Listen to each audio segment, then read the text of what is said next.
जब हम नर्सिंग के बारे में सोचते हैं तो अक्सर हमारे जहन में टेक्निकल महारतें आती हैं। लेकिन नर्सिंग सिर्फ महारतों का नाम नहीं है। इसकी बुनियाद बहुत गहरी सोच और नज़रियात पर रखी है। आज हम इन्हीं थियरीज यानी नज़रियात को समझने की कोशिश करेंगे। वो नज़रियात जो एक नर्स के हर फैसले और अमल की रहनुमाई करते हैं और मरीज की देखभाल को एक मुनज़्ज़म शक्ल देते हैं। ज़रा इस सवाल पर गौर कीजिए। फ़र्ज़ करें एक इमरजेंसी की सूरत हाल है जहां फ़ौरन कोई फ़ैसला लेना है। इस वक्त एक नर्स का दिमाग कैसे काम करता है? क्या ये सिर्फ एक चेकलिस्ट पर अमल करना है या इसके पीछे कुछ और भी है, कुछ बहुत गहरा? तो वो कुछ गहरा क्या है? वो है देखभाल का एक खाका, एक ब्लूप्रिंट। ये नर्सिंग थ्योरीज ही हैं जो नर्सों को एक मुनज़्ज़म और बामकसद सोच देती हैं, खास तौर पर जब हालात गैर मुतवक्के हों। तो चलिए ज़रा गहराई में जाकर देखते हैं कि आखिर ये नर्सिंग थियरी होती क्या है और ये इतनी अहम क्यों समझी जाती है। सबसे पहले तो ये समझना ज़रूरी है कि थ्योरी का मतलब क्या है। ये सिर्फ कोई एक ख्याल नहीं है, बल्कि ये मुख्तलिफ तसव्वुरात, तारीफ़ों और मफरूज़ों का एक मुनज़्ज़म ढांचा है जो हमें अपने इर्द गिर्द की दुनिया को समझने में मदद देता है। अब जब यही लफ्ज़ नर्सिंग के साथ जुड़ता है तो इसके मायने और भी वाज़े हो जाते हैं। जैसे चिन और क्रेमर ने कहा था कि नर्सिंग थ्योरी दरअसल ख़यालात का एक ऐसा फ्रेमवर्क है जो ख़ास तौर पर नर्सिंग के शोबे में होने वाले वाक़यात को समझने और उनकी तशरीह करने के लिए बनाया गया है। लेकिन एक बात है, ये थ्योरीज हमेशा से ऐसी नहीं थीं। नर्सिंग के इल्म ने वक्त के साथ साथ एक बहुत दिलचस्प सफ़र तय किया है। आइए देखते हैं कि ये सब कैसे हुआ।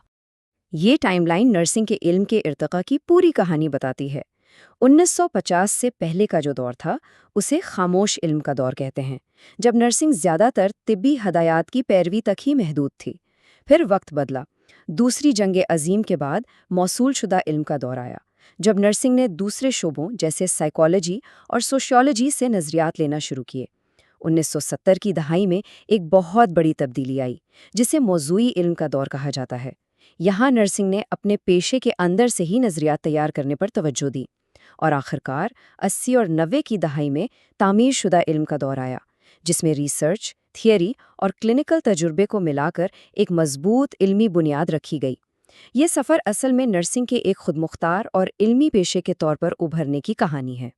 तो ये तो थी तारीख। अब जब हम तारीख को समझ चुके हैं, आइए इन थेरीज़ की मुख्तलिफ किस्मों को देखते हैं, क्योंकि ये सब एक जैसी नहीं होती। देखें, सारी थियरीज एक जैसी नहीं हैं। उन्हें आप एक स्केल या स्पेक्ट्रम की तरह समझ सकते हैं। एक तरफ बहुत वसी और तजरीदी यानी एब्स्ट्रैक्ट नज़रियात हैं और दूसरी तरफ वो नज़रियात हैं जो रोज़मर्रा के कामों के लिए सीधी सीधी रहनुमाई करते हैं। ये तस्वीर इसी स्पेक्ट्रम को बिल्कुल साफ दिखा रही है। सबसे ऊपर है मेटा थियरी, जो खुद इल्म के बारे में एक नज़रिया है। इसके नीचे ग्रैंड थियरी, फिर मिडिल रेंज और आखिर में आती है प्रैक्टिस थियरी, जो सबसे ज़्यादा ठोस और अमली होती है। ये तजरीद यानी एब्स्ट्रैक्शन से अमल तक का सफ़र है। अच्छा, तो अब इस टेबल पर नज़र डालते हैं जो इन चारों सतहों को मज़ीद वाज़े करता है। सबसे ऊपर है मेटा थियरी, जो सबसे ज़्यादा एब्स्ट्रैक्ट है। ये तो ऐसी बात है जैसे हम थियरी के बारे में ही थियरी बना रहे हों। उसके बाद हैं ग्रैंड थियरीज, जो नर्सिंग के बड़े दायराकार को देखती हैं, जैसे इंसान और माहौल का ताल्लुक। लेकिन इन्हें टेस्ट करना बहुत मुश्किल होता है। फिर आती हैं मिडिल रेंज थियरीज। ये ज़्यादा फोकस्ड होती हैं, जैसे मेयार ज़िंदगी, और इन्हें टेस्ट भी किया जा सकता है। और आखिर में सबसे अमली सतह पर हैं प्रैक्टिस थियरीज, जो नर्सों को ख़ास हालात में जैसे कैंसर के मरीजों में दर्द को कैसे संभालना है, इसके लिए बराह रास्त रहनुमाई देती हैं। अच्छा, तो सवाल ये उठता है कि इन सब किताबी या एब्स्ट्रैक्ट बातों का एक नर्स के रोज़मर्रा के काम से क्या लेना देना है? इसका ताल्लुक बहुत गहरा है, बहुत ही ज़्यादा। हर नर्सिंग थ्योरी की बुनियाद 4 बुनियादी सतूनों पर होती है, जिन्हें नर्सिंग के मेटा पैराडाइम्स भी कहते हैं। वो क्या है? पहला, फर्द यानी मरीज। दूसरा, उसका माहौल यानी उसके इर्द गिर्द के हालात। तीसरा, उसकी सेहत की हालत। और चौथा, खुद नर्सिंग का अमल। तमाम नज़रियात इन्हीं 4 सतूनों के इर्द गिर्द घूमते हैं। तो असल बात यह है, ये थेरीज सिर्फ किताबी बातें नहीं हैं। ये वो ज़हनी नक्शे, वो पैटर्न हैं जो एक नर्स को सोचने, महसूस करने और अमल करने का तरीका सिखाते हैं। ये एक गैर मुनज़्ज़म सूरत हाल को मुनज़्ज़म बनाते हैं। اور اب دیکھتے ہیں کہ آخر یہ کام ہوتا کیسے ہے۔ ایک نرس مریض سے ملنے والی تمام معلومات کو ایک نظریائی فریم ورک کے تحت منظم کرتی ہے۔ پھر اسی نظریے کی روشنی میں ڈیٹا کا تجزیہ کر کے مسائل کی نشاندہی کی جاتی ہے۔